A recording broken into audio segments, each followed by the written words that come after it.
Marzo es sin duda uno de los meses más calurosos del año. Expertos prevén que los efectos de las altas temperaturas se registren inclusive en horas de la noche.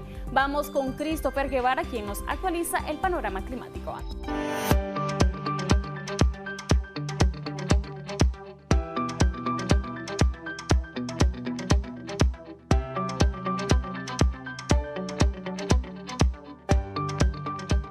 Muy buenos días, qué gusto saludarles. Este es el pronóstico del tiempo y es que van a predominar los calores y vientos débiles. En relación a este último factor, va a propiciar que la sensación térmica sea aún mayor. Es lo que han referido los expertos recientemente y de hecho les tengo un dato. Esperemos que las noches de este mes de marzo pues sean bastante calurosas por encima de lo normal, que podrían rondar entre los 21 y 24 grados Celsius, temperaturas mínimas bastante calurosas. La invitación es a hidratarse en horas del día. Nos vamos a nuestro modelo meteorológico a hablar sobre las máximas. Un Pacífico podría estar entre los 28 y 37 grados Celsius en este martes. La sensación térmica, como les comentaba, para el día de hoy podría alcanzar inclusive los 39. La central entre los 26 y 35 grados Celsius. Evidentemente, Chontales para este departamento será la zona más afectada con los bochornos y el Caribe marcando entre los 30 y los 32 grados Celsius. Los vientos, ¿cómo van a estar?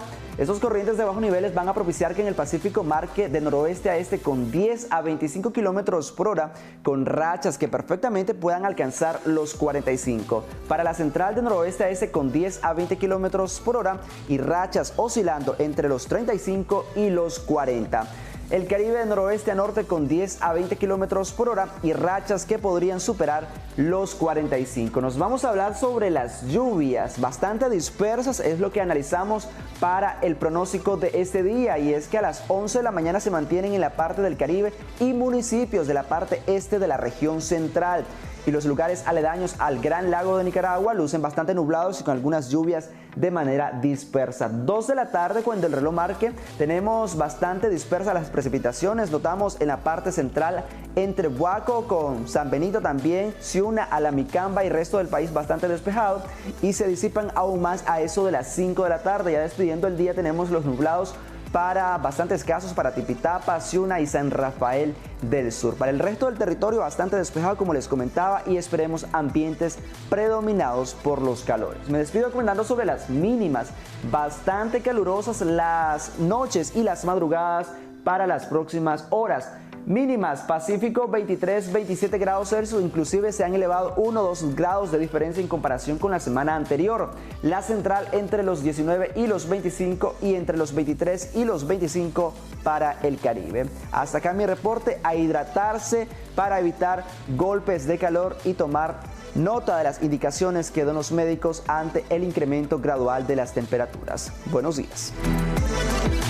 Gracias, Christopher Guevara, por tu informe relacionado al pronóstico del tiempo y por supuesto a las personas de la tercera edad, personas con enfermedades crónicas y también niños a estar pendientes del cuidado de la salud porque son vulnerables ante los golpes de calor, a estar pendientes siempre también del informe climático de las autoridades correspondientes de nuestro país. Nosotros pasamos a hablar de temas relacionados con la seguridad social. Yo sé que a usted es algo que le interesa muchísimo, así que estése pendiente porque un experto ya está acompañado con Jocelyn Medrano.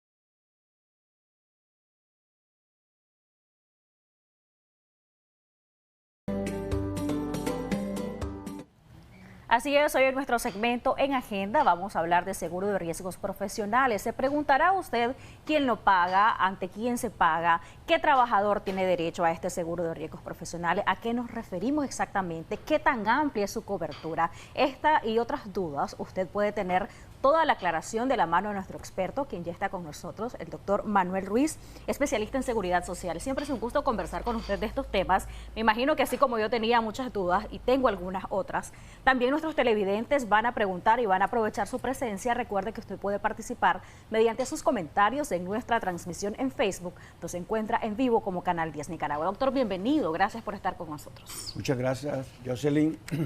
Muy buenos días, estimados televidentes. Siempre dándole gracias al Señor por la vida, amén, por el pan espiritual, por el pan material que nos da diariamente, y que toda la honra y toda la gloria sea para Él. Efectivamente, hablar del seguro de riesgos profesionales es un tema quizás el principal que la humanidad ha tenido desde el siglo XVIII, se fue mejorando en el siglo XIX. Nosotros aquí en Nicaragua, en el Seguro Social se implementó en septiembre de 1959, ya vamos a tener 65, 66 años. También tuvimos de aniversario ahorita el mes pasado del IN, 68 años de vida institucional, el Seguro Social, que nació el 10 de febrero del año 57. Del seguro de riesgos profesionales, quizás antes que las personas comiencen a preguntar, conviene, como usted muy bien dice, hacer ciertas aclaraciones. ¿Qué es, por ejemplo, claro, doctor, la cobertura?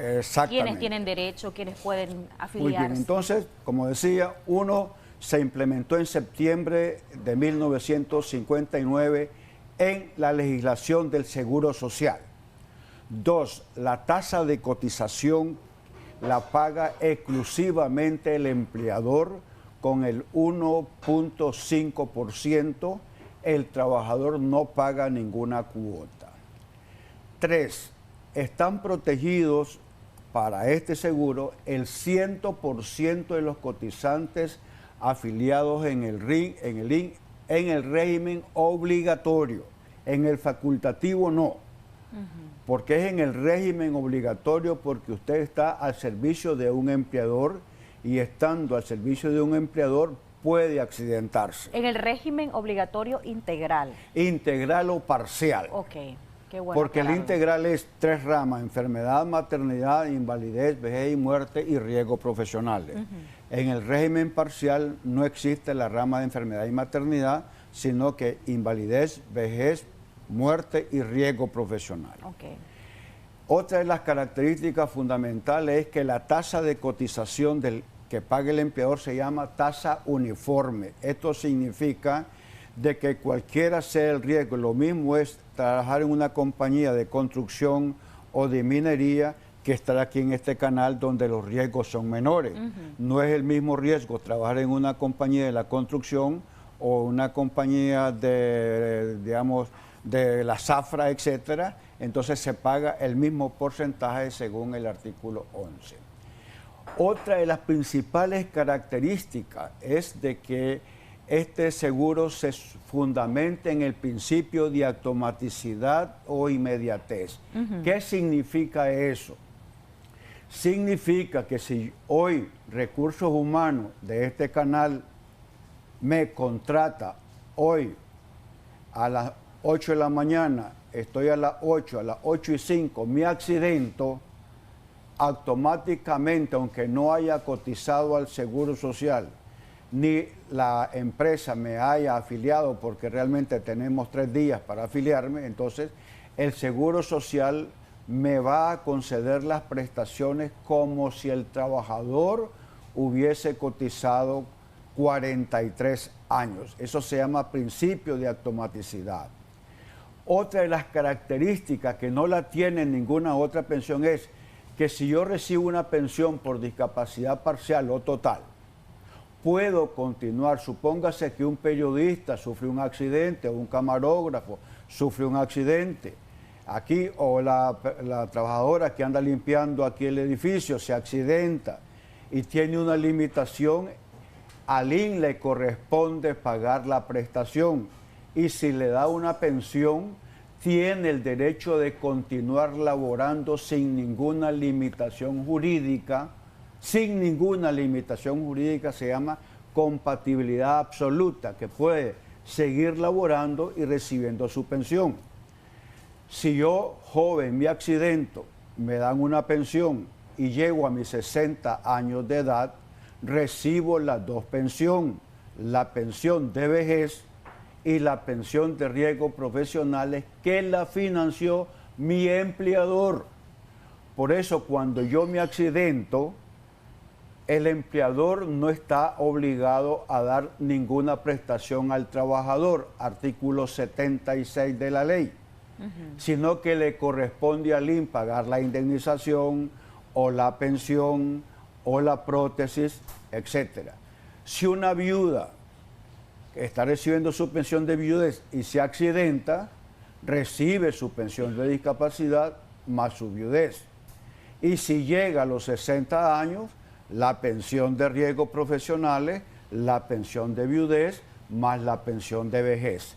De manera que el seguro de riesgos profesionales, podemos pasar 4 martes hablando de que tiene 19 tipos de indemnizaciones, tiene 47 discapacidades parciales, tiene una discapacidad total y tiene una discapacidad agravada. Todo, insisto, y usted tiene que anotar que es sobre el principio de automaticidad o inmediatez, donde la persona trabajadora no requiere tener semanas cotizadas. Si hoy fallezco, hoy me contrataron, voy a cubrir una noticia y ahí se produce un accidente y fallece la persona, entonces mi esposa, mis hijos, mi mamá, mi papá, lo que sea, van a recibir una pensión, ¿verdad? Aunque apenas tenga un día de trabajar, bajo ese principio de automaticidad que lo da el artículo 110, 111 de la ley y también un poquito el artículo 78 del reglamento. Perfecto, doctor. Hay muchísimos comentarios, pero antes de dar lectura a los comentarios, sí quisiera hacerle la siguiente pregunta, porque por lo general hay empresas que por la naturaleza del trabajo, del riesgo que implica lo que tiene la ocupación para sus trabajadores, contratan también un seguro adicional con X o Y aseguradora. ¿Esto se puede, sin perjuicio de tener a su trabajador con el régimen integral o parcial, con el tema de los riesgos profesionales? ¿Puede la empresa hacerlo? ¿No está obligado? 2 preguntas en una. Muy bien. Efectivamente, pongamos la ilustración de este canal. Este canal paga para sus trabajadores el 1.5 IN. Cuando sufre un accidente, el 100% de los trabajadores que están aquí, le corresponde al IN pagar el subsidio, la atención médica, la hospitalización, las prótesis, etc. Si este canal tiene un seguro con una empresa, entre la empresa y esa compañía aseguradora, entonces el trabajador va a recibir 2 prestaciones que están separadas jurídicamente. No tienen ninguna vinculación. El IN otorga las prestaciones que le corresponde según la ley del IN y el trabajador va a recibir las prestaciones de esa compañía aseguradora según lo pactado entre el empleador y la compañía. ¿Y una no afecta a la otra? No, se complementan, diríamos. Okay. Se complementan porque efectivamente no hay ninguna limitación, puedes tener 2, 3, pero no hay ningún problema. Es muy común que en Nicaragua empresas con cierta estabilidad financiera contratan a esas compañías aseguradoras para que sus trabajadores gocen de 2 derechos, del derecho obligatorio del IN y este derecho que no es obligatorio, pero que por decisión, por política de proteger a su trabajador, la empresa hace ese contrato con esa compañía aseguradora y ahí pactan que en el caso de accidente se le paga tanto, en caso de muerte le pagan tanto, etcétera. Nos dice por acá, tengo más de 5 años de estar pensionado por incapacidad. La pregunta es si puedo seguir laborando. 100% basado en el artículo 89 del reglamento. Usted teniendo esa pensión de discapacidad, entiendo que estamos hablando de riesgos profesionales. No hay que preguntar por invalidez. La invalidez es cuando una persona, producto de una enfermedad no vinculada con el trabajo, se llama invalidez. Y cuando es producto de un accidente de trabajo o de una enfermedad profesional, se llama discapacidad. Si usted recibe una discapacidad, tiene todo el derecho de continuar laborando en aquella empresa o en otra empresa y no tiene ninguna limitación jurídica, y cuando usted llegue a los 60 años tendrá derecho a la pensión que está recibiendo ahorita más la pensión de vejez según el artículo 89 del reglamento. Escucha este caso, doctor, está bien particular. Mi papá dice fue contratado temporalmente en una empresa. Tenía 15 días laborados. En horas laborales tuvo un desmayo. Del golpe que se dio en la cabeza se le desprendió la retina de uno de los ojos. La empresa dice que ellos no pueden ayudarle porque eso se dio por enfermedad común. Ahora lo despiden porque no presenta constancia en los 3 días después del accidente, ya que el hospital público no le dio la constancia. Bueno, si efectivamente esta persona sufrió un golpe en la cabeza y por ese golpe se le desprendió la retina, el empleador estaba obligado, según el artículo 82 del reglamento, de reportar el accidente de trabajo 48 horas después del accidente. Si no lo hizo, no prescribe. El trabajador tiene el derecho de ir a la IN a buscar la oficina de riesgos profesionales, indica el día, la hora que se accidentó, qué parte de la cabeza se golpeó, y luego pues realmente van a ver algunos documentos médicos, pero no es el empleador el que decide si hubo ese golpe. El empleador está obligado a reportar el accidente de trabajo. No estaba asegurado, dice que tenía un contrato temporal y no fue a la previsional, por ende, fue a un hospital público. ¿Qué pasa en ese caso? Hay trabajos temporales, hay trabajos parciales. Está el artículo 28-29 del Código del Trabajo, en la que el empleador con el trabajador pactan que van a probarse un mes para ver si se acomodan, etc. En ese mes el empleador está obligado a afiliar al trabajador, sea en forma indefinida o sea en forma temporal. Porque si un trabajador es temporal, está en riesgo de sufrir un accidente y puede fallecer. No hay ninguna excepción de que por el tiempo de trabajo, si es permanente o temporal, se debe de afiliar al Seguro Social para proteger al trabajador y proteger al empleador, para que en el caso de esos accidentes realmente no sufran las multas de parte del Ministerio del Trabajo y de parte del IN. Perfecto, entonces, ¿qué podría hacer esta persona? Ir a la Dirección de Riesgos Profesionales, no mentir, artículo 104, no decir ninguna falsedad, e indicar, como le digo, el día, la hora, qué parte del cuerpo, si hubo algún testigo, etcétera, e informar, ¿verdad?, que hubo ese desprendimiento de retina, y de esa manera van a hacerse una investigación basado pues en el artículo 82 del reglamento, y el IN va a determinar si efectivamente hubo ese accidente. Entonces pasa a gozar de los derechos, aunque el empleador no lo haya afiliado, aunque tenía la obligación de hacerlo, pues entonces el IN lo va a multar por no haber informado el accidente de trabajo. ¿Cometió delito este empleador? Delito propiamente, lo que hay es una falta bastante grave, porque está desamparando al trabajador. Entonces allí el Código del Trabajo y el artículo 82 dice que es obligación del empleador hacerlo. Si no lo hace, le ponen una multa de 1.000 córdobas. Ok, tenemos más comentarios, doctor, bastantes comentarios de hecho.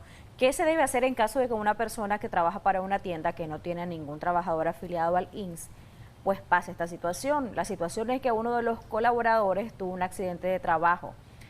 ¿Qué debemos hacer y a dónde se puede denunciar a este empleador, puesto que no se hizo responsable ni aseguró a su trabajador? Sí. Eso sí es un delito. Artículos 313 y 314 del Código Penal. De manera que si el empleador no tiene afiliado a sus trabajadores, está cometiendo un delito.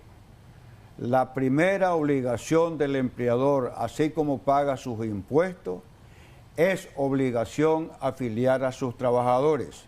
Entonces, no vaya usted de frente al IN, sino mande una carta a la dirección de afiliación del IN, indicando dónde queda la empresa, cuántos trabajadores más o menos, a qué se dedica y que todos no están afiliados al Seguro Social. Pone allí un nombre que no sea el suyo, pero ponga toda la información, porque si pone el nombre, pues llega el fiscalizador, dice que hay una denuncia de Manuel Ruiz Arias y entonces me van a correr. Pues. Me va a correr el empleador. Entonces sí hay que poner la denuncia con información correcta, dirección, cómo se llama, qué es lo que hace ese empleador, desde cuándo están trabajando, porque el empleador tiene la obligación, así como paga su salario, de pagar la seguridad social.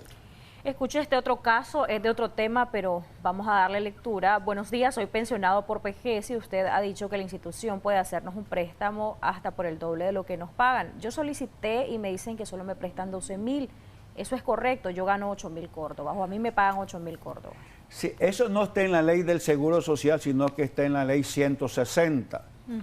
Entonces, esta ley 160 ya fue publicada, aunque eso viene de 1993, y no se llaman préstamos, se llaman adelantos de pensión, pero como cambiamos nombre, pues, pero la ley habla de adelanto de pensión. No hemos dicho nunca que es el doble, sino que es una política, entonces ahí hay una cantidad de dinero y hacen esos adelantos, ¿verdad? Y el IN puede decir que 10, que 12, que 15 y estaría en lo correcto, de manera que no es una política de darla, sino el préstamo, los montos están en función de, ahí hay un fondo que sirve para esos préstamos, de manera que si el índice que son 12 estaría en lo correcto, si mañana dice que son 10 está en lo correcto y si pasado mañana dice que son 20 también está en lo correcto. Más preguntas, esta vez en cuanto al tema que estamos abordando hoy. Yo me caí de una escalera, dice, y me fracturé la rodilla. Eso hace un año, ya tengo 2 meses que volví a trabajar, pero no me ubicaron en un espacio adecuado. Me tienen de pie, me pusieron una banca, pero mi trabajo la mayor parte del tiempo es estar de pie. Pregunto, ¿puedo pedir la pensión por invalidez por los fuertes dolores que me produce estar de pie más de 8 horas? Si usted se cayó de la escalera y fue un accidente de trabajo, lo primer paso es preguntar a Recursos Humanos que si informaron el accidente de trabajo al IN. Si le dicen que sí, el segundo paso es que usted vaya al IN, a cualquier oficina y solicite el reporte del accidente de trabajo. Ahí le van a entregar un documento. Tercer paso, si usted tiene alguna limitación o secuela de esa caída, entonces usted no va a solicitar pensión de invalidez, va a solicitar pensión de discapacidad, basado en el artículo 77 o 78 del reglamento. Si el IN médicamente determina que usted tiene una limitación del 1%, del 2%, etcétera, o le paga una indemnización, o le paga una pensión, o se la niega bajo el argumento que según el IN usted no tiene ninguna discapacidad anatómica, que tiene 0%, porque si le da 1%, le pagan una indemnización, basado en el artículo 79. Se dice que tiene 0 discapacidad, pues le dicen que no le otorgan nada. Ok, más preguntas. Buenos días, doctor. Mi pregunta es, yo laboro para X empresa, pero padezco de epilepsia y en mi empresa no me aceptan los documentos del seguro, ya que dicen que si fallezco por ataque de epilepsia no me cubre nada, porque es un accidente normal, no un accidente por riesgo profesional o accidente laboral. Suponiendo que me dé un ataque de epilepsia en mi trabajo y me golpee fuerte y fallezca, ¿no sería ese un riesgo profesional? No, porque la epilepsia es una enfermedad profesional, es una enfermedad común. Puede morirse en la cama, puede morirse estando en cualquier lugar, y entonces ahí le entró, pues, se ahogó, etcétera. Entonces va a ser una muerte común, y ahí se necesita que haya cotizado 3 años para que el INS otorgue la pensión de invalidez o la pensión a la viuda o a la pensión a la mamá, pero los huérfanos, aunque haya cotizado menos de 3 años, 1 semana, 2 semanas, sí van a recibir la pensión de orfandad a los hijos, aunque sea una muerte común. Ok. Tenemos una pregunta, doctor, que nos va a permitir explicar muy bien el escenario de cuándo es un accidente común, cuándo es un accidente laboral, cuándo es un riesgo profesional, qué debe de hacer usted, la importancia de la hoja NAT, por ejemplo. Escuche la pregunta. Buen día, la salida del trabajo de mi esposo, según la empresa, es a las 5, pero normalmente sale a las 6. Si él se accidentó después de las 6, ¿lo cubre el seguro como un riesgo profesional? Sí, el artículo 63 de la Ley de Seguridad Social y el 110 del Código del Trabajo, a eso se llama accidente en el trayecto o accidente en el itinerario. Salí a las 6 de la tarde, necesariamente yo dejé ahí un rastro, dejé una evidencia, ya sea que marqué, pero yo salgo de la empresa. A partir de que yo salgo de la empresa, se pregunta uno, tengo bicicleta, tengo moto, tengo carro, viajo en taxi, viajo en bus, como sea. Entonces, si es un vehículo particular, lo que hacemos es buscar la ruta más corta. Subrayen lo que les voy a decir porque esto es esencial.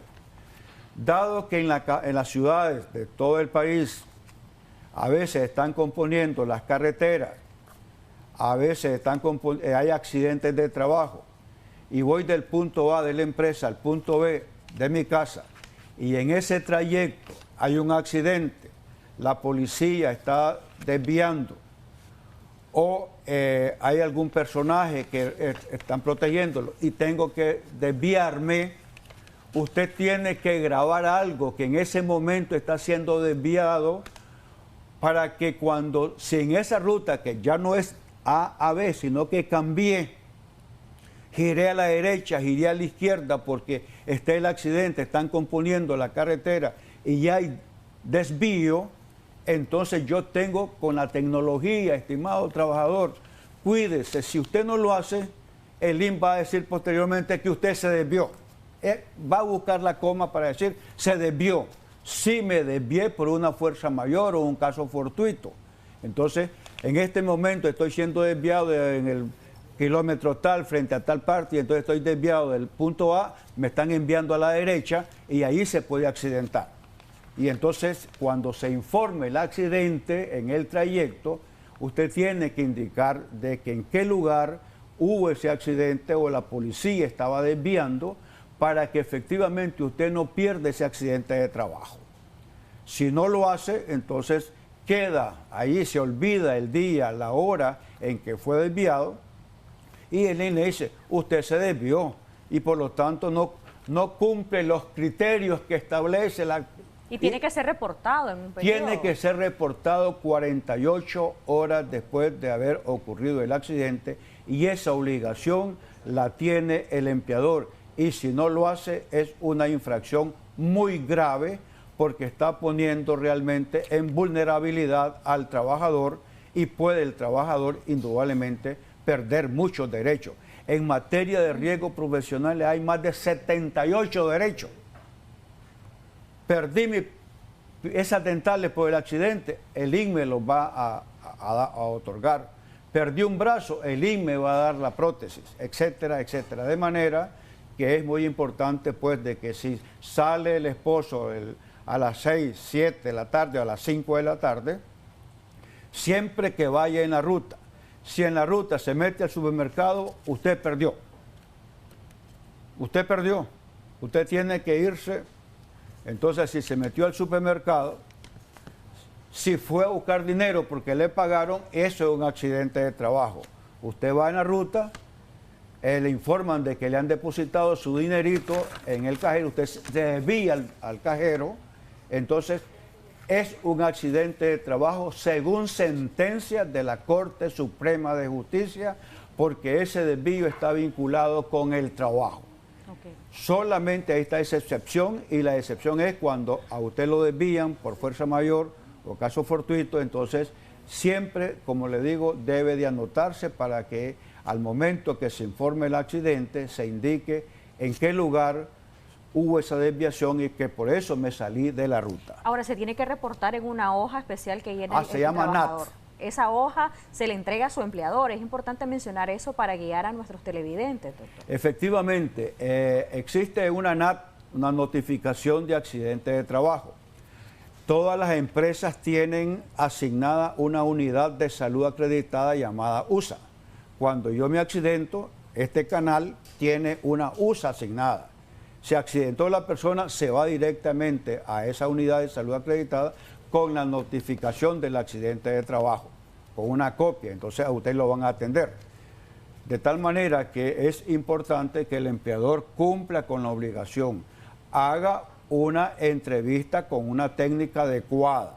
Si usted está haciendo la entrevista, empleador, y observa que hay mucha inconsistencia del que está dando la información, persuada al trabajador que le diga exactamente con exactitud los hechos, porque todos estamos actuando de buena fe. Entonces es importante que el empleador realmente persuada al trabajador de que efectivamente está diciendo los hechos reales para que usted no tenga ningún problema al momento que informa al IN.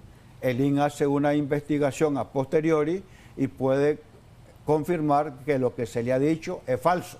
Entonces van a multarlo a usted, al trabajador lo pueden correr porque ha alterado la información y entonces va a haber problema. Entonces aquí el consejo es, si sufre un accidente de trabajo, usted es un guarda, usted cuida y a las 12 de la noche, a las 1 de la madrugada escucha un ruido, sale corriendo y se cae, automáticamente debe llamar a recursos humanos o que sea esa hora a alguien que usted sufrió una caída, que ahí no hay testigo, para que ya quede allí esa llamada y de esa manera a usted realmente su derecho no lo vaya a perder. Usted decía, doctor, que esto contempla 78 derechos, por ejemplo. Explíquenos esa diferencia en el hipotético escenario que no es deseable, pero puede pasar, que por el accidente de trabajo el trabajador pues fallezca o quede inhabilitado para seguir laborando. ¿Cuál es la diferencia entre una prestación por accidente común o por riesgo profesional, por accidente de trabajo? Bueno, soy diabético y me cortaron esta falangeta aquí, una falangeta, me cortaron esta partecita de aquí, esto me la cortaron porque tengo ahí un problema por diabetes. Por eso, estando en mi trabajo, estoy manejando una guillotina porque estoy cortando y me cortan esta falangeta. Como lo mío fue un accidente de trabajo y el vecino fue por diabetes, al que tiene diabetes no le van a dar 5 centavos por la pérdida de esa falangeta. Pero a mí me van a pagar una indemnización de 60 mensualidades. De manera de que la diferencia es que una es un accidente producto del trabajo que estoy realizando y se me debe de resarcir por el daño que me ocurrió. Y el otro es un accidente común que no tiene ninguna vinculación laboral. ¿Cuáles son las diferencias? Hay jurídica, porque efectivamente el médico, digamos, si yo perdí mi ojo porque impacté con la puerta de vidrio y se me desprendió mi retina, es un accidente de trabajo. Pero si se me desprendió mi retina porque soy diabético, pues solamente que pierda mi capacidad de seguir trabajando. Mientras que cuando yo pierdo mi ojo aquí, si soy un periodista, yo puedo seguir siendo periodista. Recibo mi pensión y sigo trabajando porque fue un accidente de trabajo. Pero si soy un periodista, perdí un ojo y por ese ojo no puedo seguir laborando, entonces ahí sí no va a haber pensión porque efectivamente va a ser difícil. Entonces hago la diferencia. Cuando es por accidente de trabajo, se me concede pueden ser 19 tipos de indemnización, desde el 1% al 19%. Ahí tengo 19 derechos. Me puede entrar el 1%, el 2%, el 3%. Si me dan 40% por enfermedad común, no me dan nada. Me dan 49% por una enfermedad común, porque soy diabético, porque tengo lupus, porque tengo artritis, etcétera, no me dan nada. Pero si a mí me dan 20%, me dan una discapacidad parcial porque es por accidente de trabajo. Si me dan una discapacidad parcial desde el 20 hasta el 66, tengo 47 tipos de discapacidades, 47 derechos más 19 derechos por indemnización. Si perdí la visión en el accidente o quedé con una lesión medular, me amputaron los dos brazos, se llama discapacidad total. Me dan mi pensión más una ayuda que puede ser de hasta $300 o más o menos como $100. Me dan una ayuda adicional. Y así, como le digo, vamos sumando y llegamos a los 78 derechos, y por eso es importante este tema que poco se aborda, porque como le digo, está fundamentado, hay que subrayar principio de automaticidad. Estimado periodista, estimado camarógrafo, usted hoy llegó a trabajar y hoy se accidentó sin haber cotizado antes, usted le va a reconocer el IN como que cotizó 43 años. Me contrata una compañía para que vaya a dejar productos. Le dice, aquí está la llave, vaya a dejar estos productos a Masaya, me voy a Masaya. Hoy fui contratado, hoy, martes. ¿Cuánto he cotizado? 0. Este es mi primer empleador.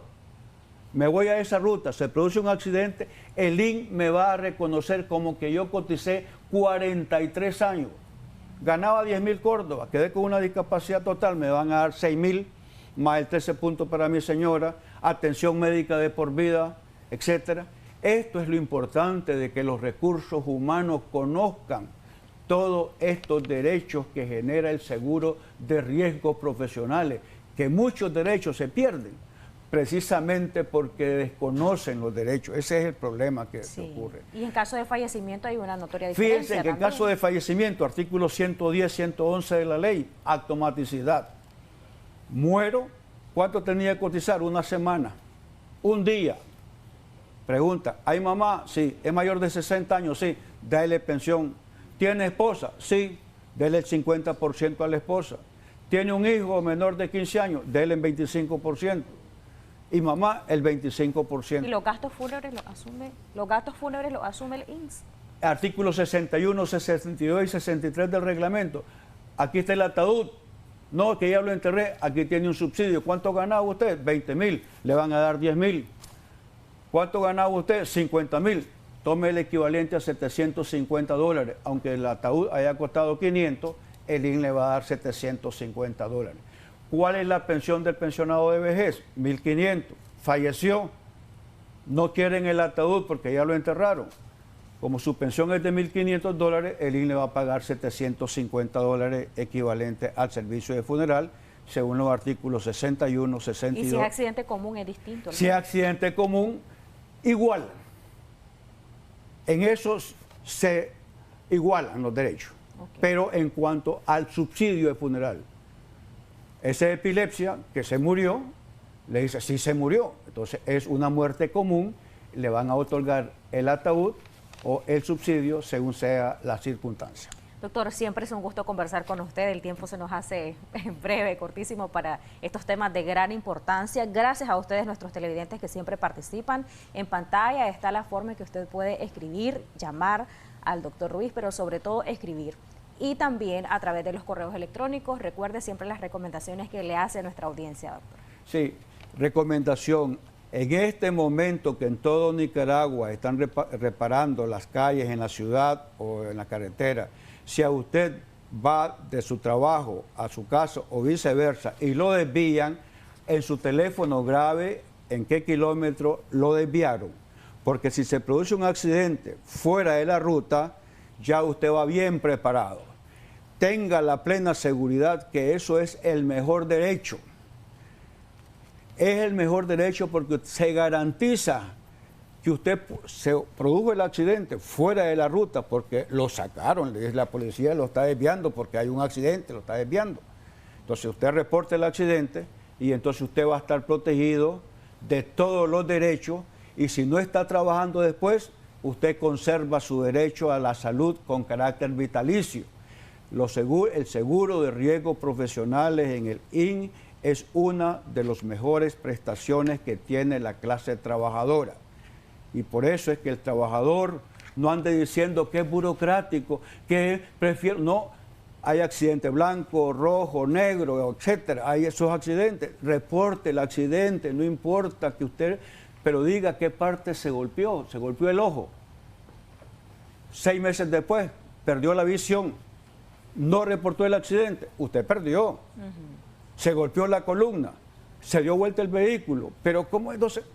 Reporte el accidente, diga la columna si fue arriba, si fue... Informe el accidente con precisión qué parte del cuerpo se golpeó. Porque si dentro de 2 años usted tiene la secuela, usted va a estar protegido. Eso es lo que dice el artículo 63 de la Ley de Seguridad Social. Gracias nuevamente, doctor. Siempre bienvenido acá a Acción 10 en la mañana. Un placer. Seguimos con más de Acción 10 en la mañana. Precisamente Anduriño Ortiz tiene buena información para todos y todas. Coméntanos, ¿de qué se trata, Anduriño? Usted perfectamente lo va a poder hacer con la Academia de Enseñanza en Inglés ADEI y por supuesto con Acción 10 en la mañana. Pero ¿cómo lo va a hacer? Bueno, ya lo sabremos con nuestro invitado Walter Gutiérrez, quien es director general de ADEI, a quien le damos la bienvenida. Gracias por estar con nosotros y traernos excelentes noticias. Sí, muchísimas gracias. La verdad que muy contento y alegre de ser parte, ¿verdad?, de esta promoción de Aprendiendo Inglés con Acción 10 en la mañana y ADEI, ¿verdad? Entonces, se van a estar haciendo diferentes actividades para que los televidentes puedan disfrutar y gozar, ¿verdad?, de una media beca o una beca completa también. ¿Cómo va a ser esta dinámica y cuántos días nosotros vamos a poder tener ganadores? ¿Esto es toda la semana? Durante toda la semana, de lunes a jueves, se van a estar rifando media beca y el viernes una beca completa. Cabe mencionar de que las medias becas no es solamente por un curso o por un nivel o por un determinado número de niveles, no, es para todo el proceso que lleva, ¿verdad?, que conlleva aprender inglés.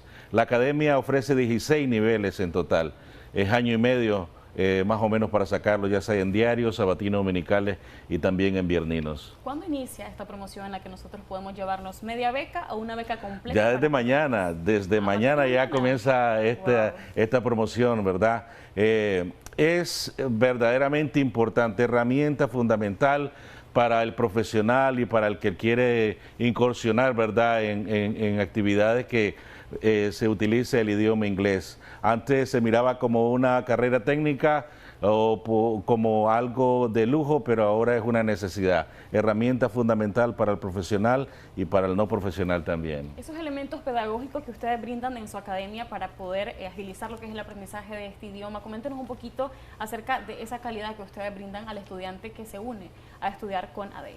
Lo más importante es la pedagogía, ¿verdad?, que se utiliza dentro de las aulas. No solamente es mirar al alumno como alguien que está en un pupitre, no, es hacerlo sentir que está en familia, en un ambiente agradable, en un ambiente de jovialidad, porque cuando uno está relajado se aprende mejor el idioma. Entonces, dentro de nuestra metodología eso es lo más importante, ¿verdad? Lógicamente que hay un proceso de vocabulario, gramática, todo lo que se va practicando en gramática se va practicando de manera oral, de tal manera de que el alumno pueda funcionar en ese trípode que nosotros decimos en ADEI, que el que lo habla, lo comprende y también lo escribe, ¿verdad? Excelente. Para ustedes han tenido excelentes resultados en cuanto a la enseñanza de este idioma y, por supuesto, ¿cómo podemos hacer nosotros para poder unir a la academia de ustedes y poder estudiar este idioma tan importante? Bueno, ya son 23 años, ¿verdad? Y parte de toda esa historia también Canal 10 ha ido acompañando a la Academia de Enseñanza y por eso estamos emprendiendo en esta promoción, ¿verdad? Aprendiendo Inglés con Canal 10 y ADEI. Son 3 sucursales las que tenemos. Tenemos una sucursal frente a la parroquia San Juan Bosco, una segunda sucursal en Multicentro Las Brisas, que está propiamente en el centro comercial y sobre la calle principal de Altamira. Son 3 sucursales y como le decía, no hay excusa porque hay horarios flexibles, están por la mañana, por la tarde y por la noche en diario. En viernes tenemos cursos exclusivamente para niños de 7 a 11 años de las 2 de la tarde a las 5. Asimismo, sabatino tenemos por la mañana, por la tarde y dominical. Y últimamente, que por la demanda de los niños, que hemos estado ofreciendo cursos de niños de 9 a 12 en dominical. Perfecto. ¿Eso es presencial? Es presencial y también en línea. Si el alumno, por ejemplo, tenemos muchos alumnos que están fuera de Managua y fuera del país también, que están haciéndolo en línea, y entonces nosotros ofrecemos todas esas herramientas, ¿verdad? Es una aula virtual verdaderamente, porque tenés al profesor enfrente en tiempo real, no es que es una clase grabada o algo así, no, tenés al alumno con el profesor en una clase virtual, pero a tiempo, en el tiempo de tiempo real, así es. Excelente, don Walter. Si reiteramos, ¿verdad?, esa invitación para nuestra audiencia que esté pendiente para poderse llevar estos premios. Si tal vez usted se acaba de conectar con nosotros, si nos comenta estos premios que se puede llevar, por supuesto, hablando de inglés. Exacto, entonces van a tener certificados de media beca, respondan la trivia, prepárense para poder responder y poder hacer efectivo ese premio, ¿no? De media beca y beca completa para el día viernes, ¿verdad? Entonces les animamos, ADEI les espera, no solamente en el caso de que el alumno sea principiante, también el alumno, si tiene conocimiento, puede hacer un examen de ubicación y así lo ubicamos tanto de la parte oral como la parte escrita, ¿verdad?, que es importante. Muchísimas gracias, ¿verdad?, por esa información. En pantalla aparece el contacto telefónico de ADEI. Si usted tiene alguna duda, pues por supuesto usted puede contactarse con ellos para poderse inscribir, y también reiterar, ¿verdad?, esa invitación a estar pendiente de nuestras ediciones de Acción 10 en la mañana, porque a partir de este miércoles, o sea, mañana, usted se puede llevar media beca obviamente, para poder estudiar inglés, y el día viernes una beca completa. Nosotros, con esa excelente información, hacemos un corte comercial. Continuamos con más de Acción 10 en la mañana. En nuestro segmento Sexualidad y Familia hablaremos sobre algo muy importante. Se trata del embarazo en adolescentes y las consecuencias que esto trae consigo. Si usted quiere unirse a esta conversación, perfectamente lo puede hacer a través de nuestra página de Facebook. Estamos como Canal 10 Nicaragua. Nosotros ya le damos la bienvenida a la doctora Xochitl Centeno, con quien vamos a hablar sobre este tema. Buenos días, doctora. Gracias por estar con nosotras. A propósito, muy lindo el día de hoy. Muchísimas gracias, buenos días. El tema es importante, recordemos que estamos en el mes de marzo, ¿verdad?, donde se conmemora el Día Internacional de la Mujer. Entonces, en este marco vamos a decir que Nicaragua presenta el segundo lugar en índice alto de natalidad, ¿verdad?, después de Haití a nivel de Latinoamérica. 1 de cada 4 pacientes embarazadas es adolescente. La adolescencia comprende, según la Organización Mundial de la Salud, desde los 10 hasta los 19 años. Entonces, nosotros tenemos esta cifra y vamos a decir que las complicaciones maternas de los 10 a los 14 años, las posibilidades de morir por una complicación de embarazo son hasta 5 veces mayor en comparación con una paciente que tenga un embarazo después de los 20 años. Y de los 15 a los 19 años tenemos 2 veces más posibilidades de fallecer por estas complicaciones relacionadas al embarazo en comparación con una paciente en edad adulta. ¿Cuáles son estos posibles riesgos que uno podría tener siendo adolescente y que efectivamente quedes embarazada? Sí, bueno, lo primero, vamos a decir que factores de riesgo son lo que aumenta que nosotros tengamos posibilidades de un embarazo. En esta etapa, el desconocimiento, ¿verdad? Lo primero es el desconocimiento sobre método anticonceptivo, el inicio de vida sexual precoz, vamos a decir de 10 a 14 años, hay niñas que inician vida sexual en esta etapa, no conocen de métodos anticonceptivos, el hecho de vivir en un área rural también. Hay un estudio muy bonito que se hizo hace muchos años que se llamaba ¿Qué más podía hacer si no tener un hijo? ¿Verdad? Porque las pacientes expresaban que no tenían acceso a sistemas educativos, y sabemos que eso ha mejorado, ¿verdad? Que está el sistema público de educación, las pacientes pueden acceder a ir a la escuela, y es ahí donde los programas de educación, ¿verdad? Se tiene que incidir en los programas de educación con respecto a esto del cuidado de la salud sexual y reproductiva.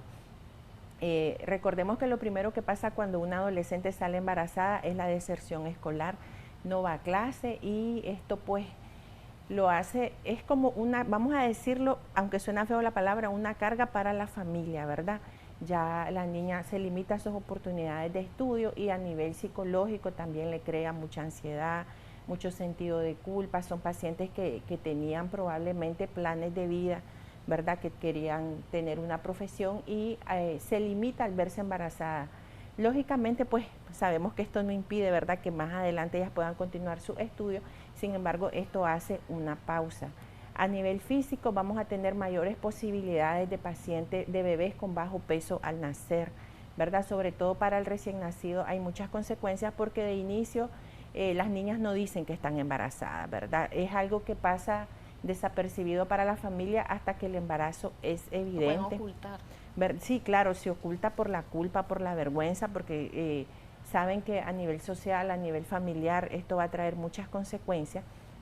Entonces no acuden al control prenatal, no se toman su suplementación con vitaminas, con ácido fólico. Entonces son bebés que pueden tener más posibilidades de traer malformaciones congénitas, pacientes que desarrollan preeclampsia también, ¿verdad? Y recordemos que la preeclampsia también es una causa de muerte de las complicaciones, que son también la hemorragia postparto. Son pacientes que no tuvieron un control prenatal adecuado. Y hay un mayor índice de cesáreas también en estas pacientes, desconocen cómo es el trabajo de parto. Y siempre se le dice, bueno, cuando ya uno sale embarazada en la adolescencia, uno no sigue creciendo, ¿verdad? Porque todo va para el bebito, todo nuestro, digamos, nuestras vitaminas, todo nuestra energía van en la formación de un nuevo ser. Entonces son pacientes que se limita su desarrollo y se valora también si ellas están aptas para digamos, los diámetros pélvicos para un parto vaginal, si no, pues candidatas a cesárea.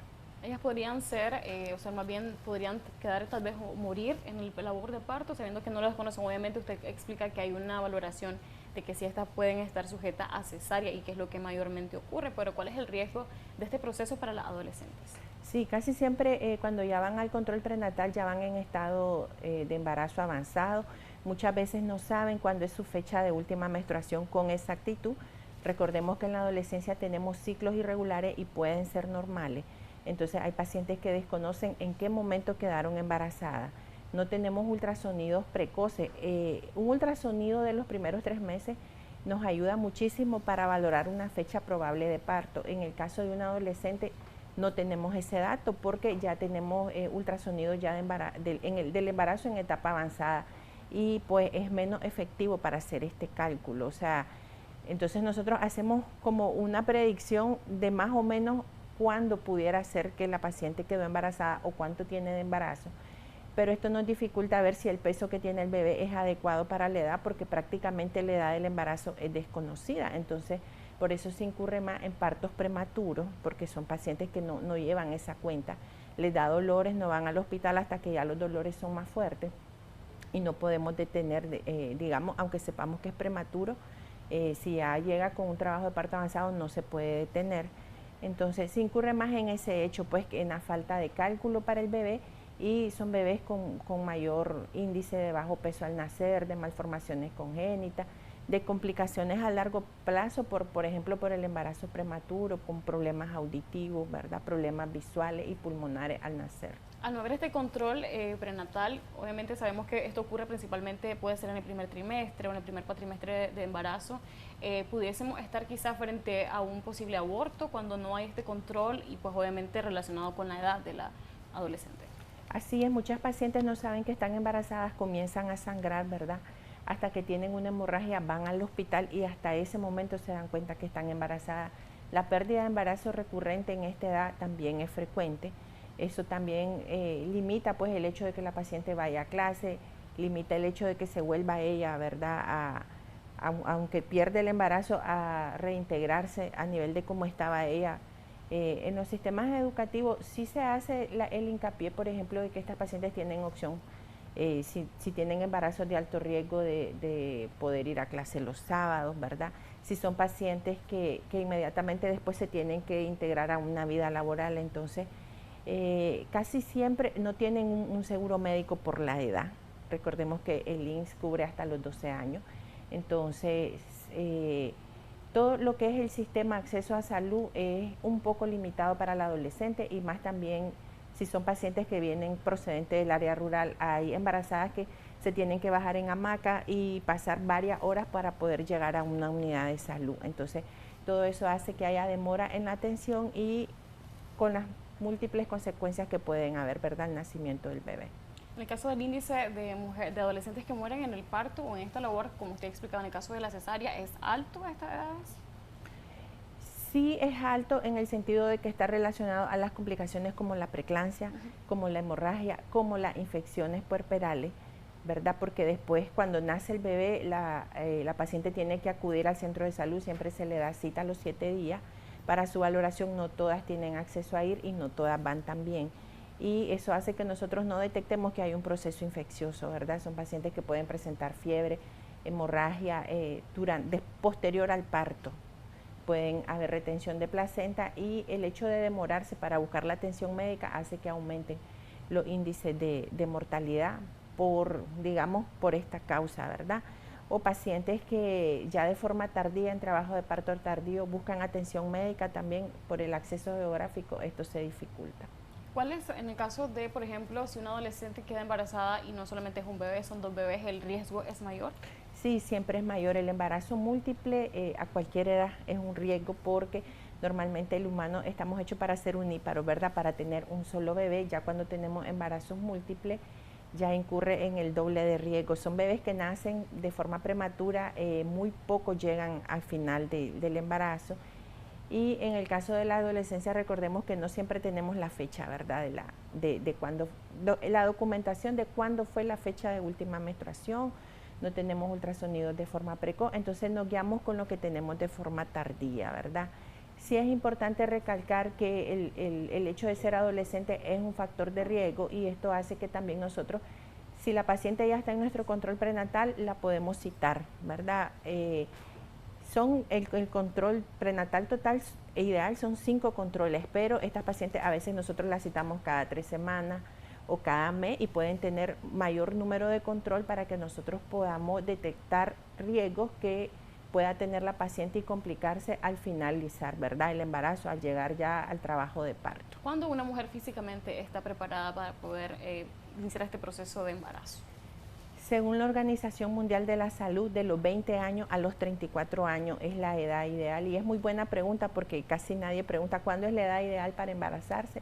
Físicamente, biológicamente, de los 20 a los 34 años, ¿verdad? Es cuando estamos ya después de los 35 años, ya tenemos el rótulo de edad materna avanzada. ¿A los 40? ¿Verdad?